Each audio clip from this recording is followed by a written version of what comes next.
กินแล้วโอ้ยบ่พุ่นนี่ก็หากระแตกนอนี่มมากอันนั้นคอยน้อยแท้เนาะมากมันเนาะจักปีใดสิได้กินเนาะถ้าปีหน้าชะเนาะบายจะได้ก็ได้กินแล้วดิโดยบ่ยังพ่อโอ้กินข้าวกินน้ำเลยบ่นี่เอานอนพักก่อนเด้อซั่นเด้อเอาพี่น้องเนาะแล้วเวียกแล้วงานแล้วก็สิไปส่งขยะนี่บ่น้องเมื่อยากก็3 คน 3 คนได้บ่ได้เนาะหากันแล้วเวียกแล้วงานบ้านพ่อตู้เพิ่นพี่น้อยเนาะทางน้องช้อนก็หากระฟื้นโอ้ยเนาะต่อเวียกขยะแล้วก็เวียกพ่อตู้ต่อเลยเอาอาจิท่าอยู่นี่เด้อซะเด้อสบายดีเด้อ โดยสบายดีเนาะโอ้ยได้กินข้าวกินน้ำอยู่บ่นี่เนาะ ได้กินได้เช้า บ่ได้กินข้าวเช้าเนาะ รับกลางวันนี่กลางคืนบ่ได้รับสอดแจ้ง สอดแจ้งซอยเวียกซอยงานบ้านประตูเพิ่นเนาะบ้านเพิ่นก็มั่างที่เพิ่นได้พี่น้อยเนาะ มางแล้วคนบ่อยู่แล้ว บัดนี้ก็เป็นดินนั่นตอนนั้นได้เสร็จก็คืนเจ้าคือเก่าโอ้เพราะว่าทางน้องช้อนเอาให้แล้วเนาะพี่น้อยเนาะคนเอาก็ทีแรกเนาะเอามีใจคอยไปคอยมาเด้อน้องเด้อ โดย เนาะไปส่งอยู่บ้านได้ก็ บันบันยัง บ้าน บ่รัว บ้านห้วยรัว โดย เขาไปเลิกบอลติดแคมทาง ตายแคมทางนี่นะ อืม ตายบันมูลเนี่ย เหนื่อยเนาะเอาให้น้องคนไปส่งเพิ่นก่อนพี่นายเนาะส่งร้านของประตูเพิ่นนั่นแหละแล้วจะอยู่สิกลับมาไปคอยมาเด้อน้องคอนเด้อ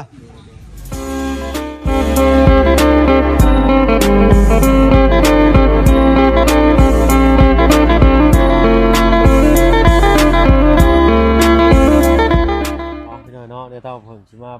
เบิ่งเนาะบ้านจองเงินซ่านของประตูเพิ่นก็มั่างออกมีแลพี่น้อยเนาะลูกเต่าลาเลนเพิ่นก็มาค้นเอาไม้ตอกของตามเพื่อนเพิ่นไปมาใส่รถไถไปสั่งกระสอบที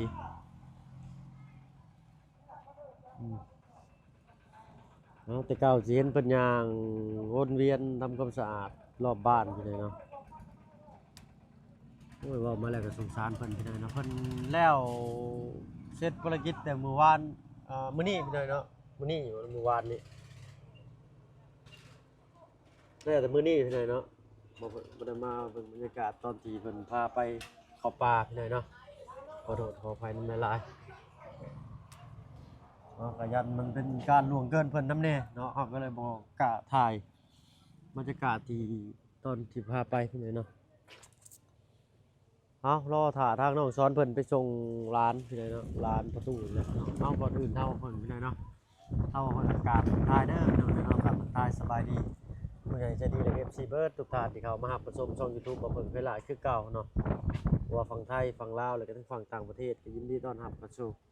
ช่อง YouTube บ่เพิ่งเคยหลายเช่นเคยพี่น้อยเนาะวันนี้อากาศก็สีหนาวๆเย็นๆค่อนข้างลมเนี่ยพี่น้อยเนาะละเนาะบ้านสองชั้นทางประตูเพิ่นม่างออกเรียบร้อยกล้วยเพิ่นก็พุกมีแต่เครือใหญ่ช่วยอยู่ต่อไปก็สิเป็นเติร์ดเป็นเดินในบ้านนี้เลยนะ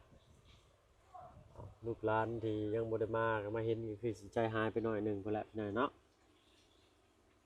เอาให้มันไปเกิดภพภูมิที่ดีกันแล้วกันพี่น้อยเนาะทางพ่อทางซ้อนก็หายแล้วพี่น้อยเนาะใส่โอ้ยเศร้าเลยบ่เนาะทางนี้โดยบ่เป็นหยังพ่อโอ้กินข้าวกินน้ำเลยบ่นี่เอานอนพักก่อนเด้อซั่นเด้อพี่น้อยเนาะเอาบ่รบกวนพ่อเพิ่นดอกพี่น้อยเนาะโดยเนาะเอานอนพักผ่อนเด้อบ่เด้อโดยน้องซ้อนนี่ไปส่งอันนั้นอยู่พี่น้อยเนาะปึ๊บลมสิเข้าน้องซ้อนยังไปส่งอยู่บ้านห้วยรัวเนาะเลยบ้านสมูลฝนมาบาดนี้โอ้ฝนตกเฉยพี่น้อยเนาะใส่สิผ้าเลาะเบิ่งพักยาขาหุ่นให้น้องซ้อนจังนิดจังหน่อยกับพี่น้อยเนาะ ตัวผักกาดผักยังเรานี่ร้ายแล้วนี่เนาะออกงามไปเลยพอฝุ่นงามอยู่นี่เนาะไปพี่น้อยลบฟ้าลบฝนใช่ก่อนมาแล้วพี่น้อยเนาะนี่น้องชายโดยติดเอาตึมก่อนเนาะเพิ่นมากไปเบิดเนาะไม้นี่เนาะ มางละ เอาเนาะเป็นอะไรอัน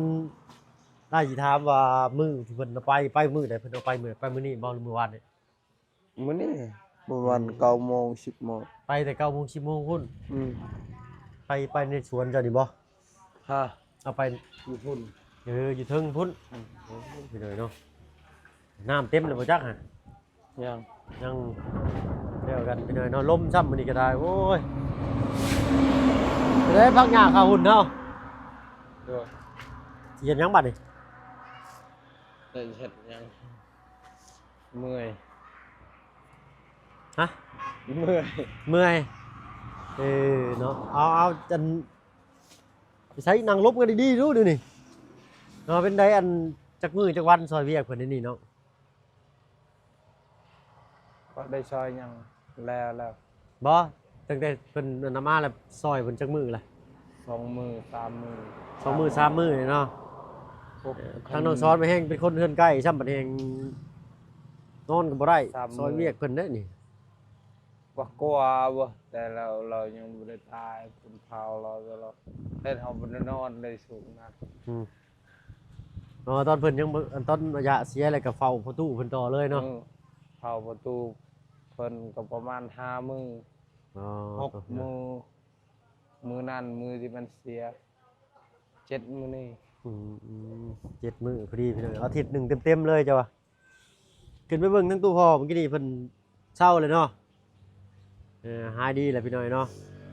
หายดี ใส่เพิ่นกินกาแฟกับเหล้ามื้อนั้นก็ได้โอ้ยพี่น้อยเนาะเศร้าได้อันตรายได้เบิดเขาสิบอกคือกันทั้งน้องซ้อนก็ได้เนาะทีมงานกำลังขึ้นมามื้อนี้เนาะโอ้เพิ่นสิเอาไปใส่น้องนี่ จะเอาไปจูดมันละ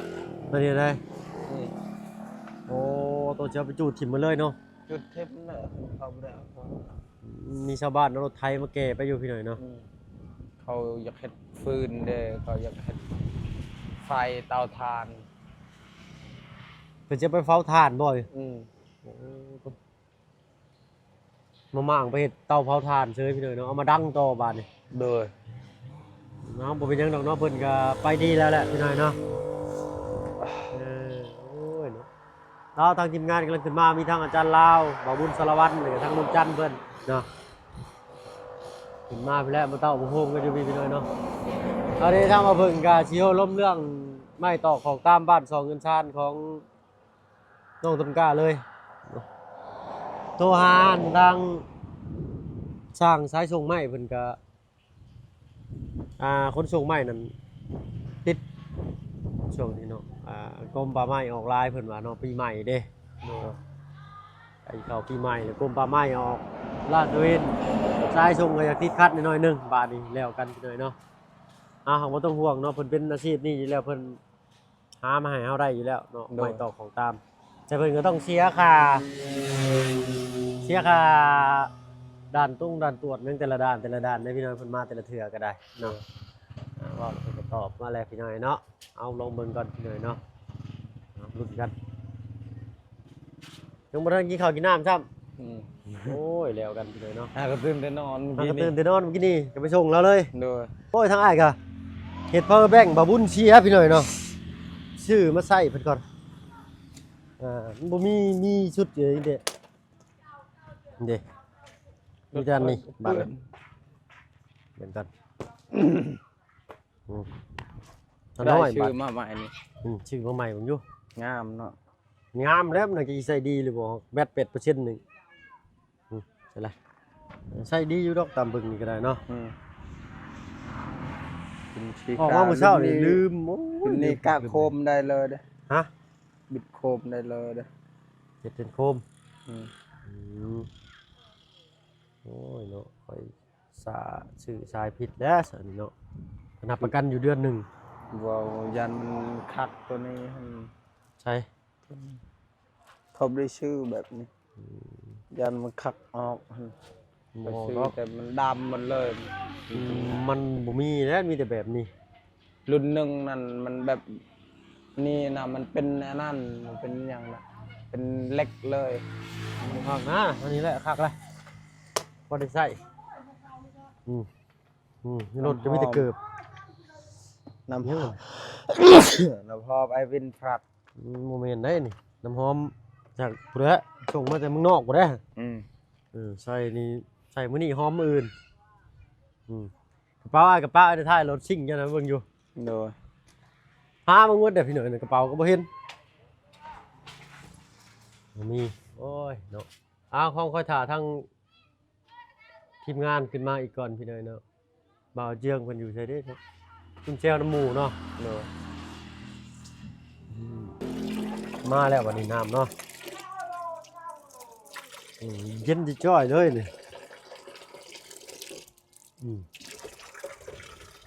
ไปคนระบบพักวันนี้ ยังสดแรงๆนี่พอ หมดบ่าย3มาได้นี่พอฮดเลยได้นี่ ขี้ลายผักคอยเนาะ สำนีแล้วพักงามแล้วนี่ ผักคอยขี้ลายปลูกกำลังหมูได้กินก่อนหมูแล้ว ปลูกกำลังหมูได้กินก่อนหมู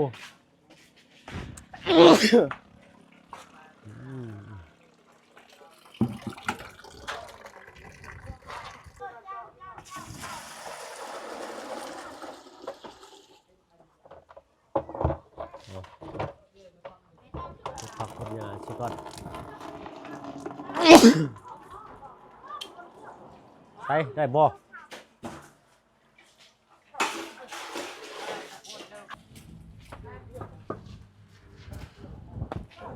ตัวมีประกาศผักหอม พอคอยกันโยนทั้งอยู่ในรถเนาะ มันนั่นมันในมันเหี่ยไปจัก ยัน ในผักเหี่ยใส่ได้จะต้องเทได้หน่อย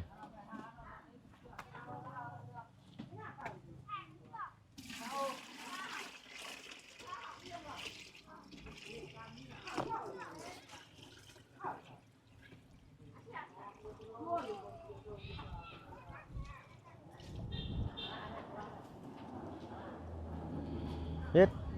มันชิบตายมันบอกผักคอยคู่มือเลยคอยหอดในครั้งนี้นะ ยังบ่โป้งอันนี่ ขยันมันตายเบิ่งตัวนี้มันโป้งก่อนคอยหดน้ำมันตลอดเลย ว่าเพิ่นได้ฮดเช้าแรงได้เนี่ย โอ้คอยหดแต่เช้ารอด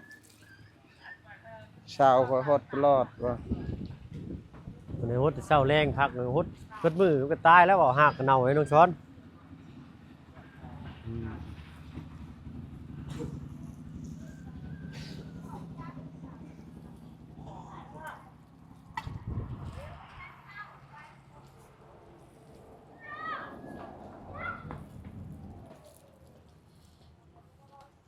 ขยันแต่มันป่วยฮัน มันป่วย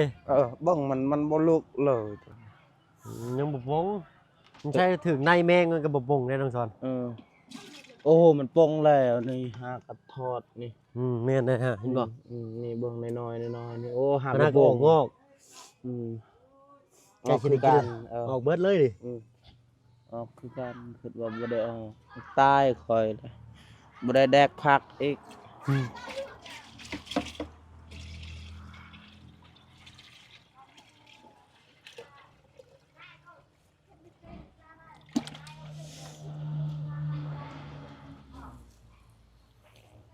เฮ็ดคอยได้โอ้ยไม้เพิ่นจะเป็นน้อยเนาะ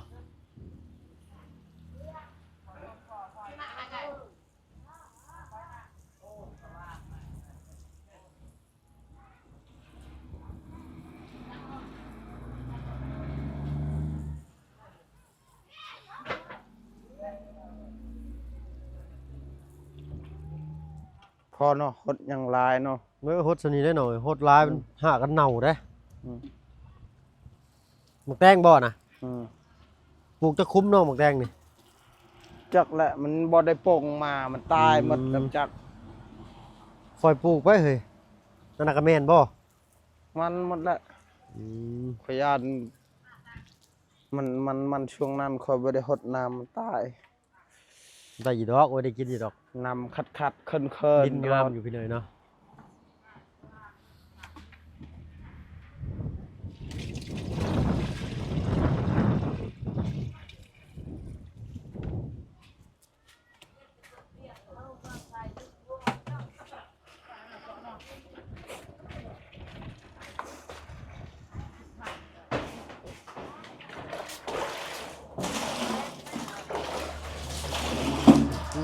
โอ้คือบ่นอนพ่อโอ้ยบ่นอนเนาะหนาวเด้เป็นบ่ยอมนอนพี่หน่อยเนาะ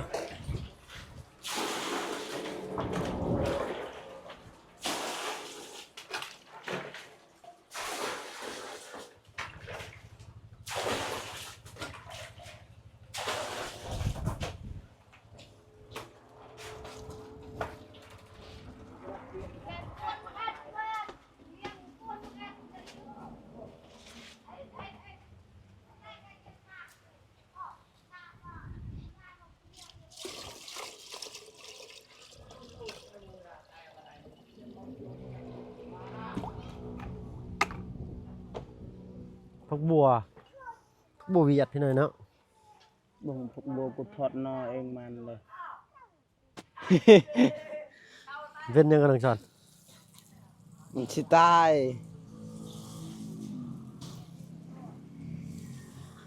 ออกซะจังมือได้กูสิได้แดกกิน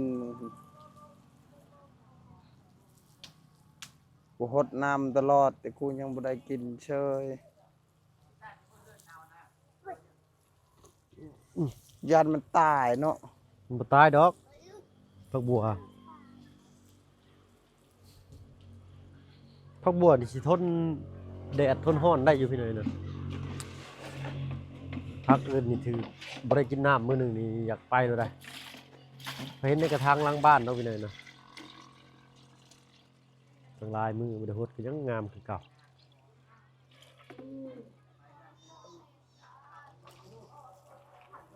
โอ้ย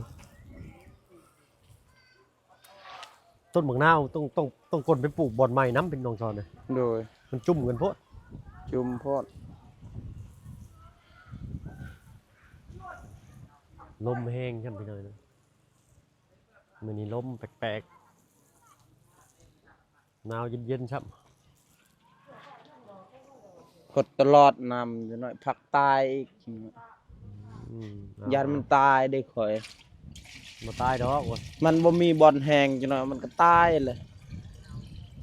คอยฮดแล้วฮดเสาแรงสิไปสิฮดซุมื้อซุเว้นแท้ฮดตั้งแต่ยามเช้ากับยามแรงมันก็โอเคแหละผัก เป็นฮดกลางเว้นกับฮดกลางค่ำกับฮดกลางคืนกับฮดห่วยมันก็ตายลุงซ้อน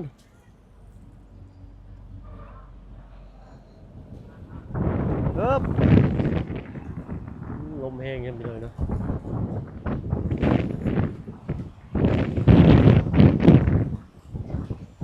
เอาแรกคือเช่ากับคำว่าเรื่องชุบกับฮด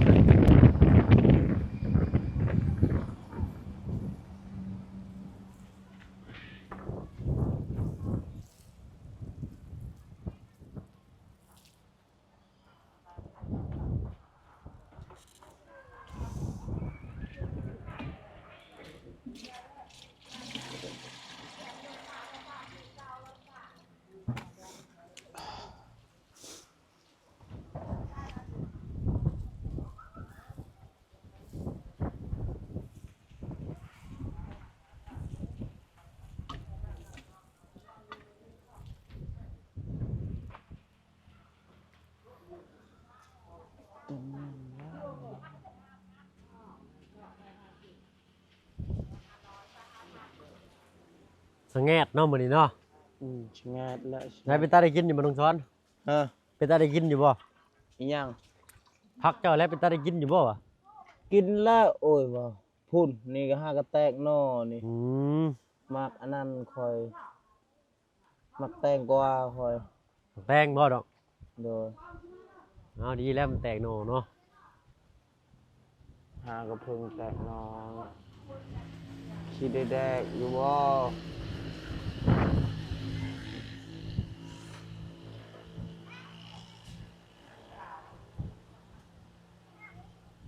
น้อยแท้เนาะหมากมันเนาะ